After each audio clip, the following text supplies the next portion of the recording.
ফ্রান্সের president Emmanuel ম্যাক্রোর বিরুদ্ধে সংসদে অভিশংসন প্রস্তাব উত্থাপন করেছেন বিরোধী দলগুলো। সোমবার জাতীয় পরিষদে অনাস্থা ভোটের মুখে পড়তে যাচ্ছে প্রধানমন্ত্রী ফ্রাঁসোয়া বায়রুন সরকার। এক প্রতিবেদনে এই তথ্য জানিয়েছে বার্তা সংস্থা আনাদোলু। বাজেট ঘাটতি ও ঋণ সংকটে টালমাটাল দেশটির পরিস্থিতির মধ্যে এই পদক্ষেপ নিল বিরোধী দলগুলো।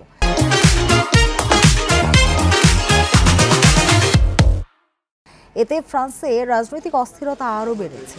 দেশটির অতি বামপন্থী দল LFI এর নেতা জ-লুক মেলশো বলেন, ম্যাক্রোর এখন চলে যাওয়া উচিত। তিনি দাবি করেন, প্রধানমন্ত্রী ফ্রাঁসোয়া বায়রুর সরকার সোমবার জাতীয় পরিষদে অনাস্থা ভোটে টিকে থাকতে পারবে না। এই সম্ভাবনাকে জনগণের বিজয় হিসেবে আখ্যা দেন মেলশো। তিনি আরও বলেন, তার দল ক্ষমতায় থাকলে ফরাসি নৌবাহিনী মানবিক সহায়তা বহনকারী গ্লোবাল সুমুদ ফ্লোটিলা জাহাজগুলোকে গাজা উপকূলে পৌঁছে দেওয়ার দায়িত্ব নিত।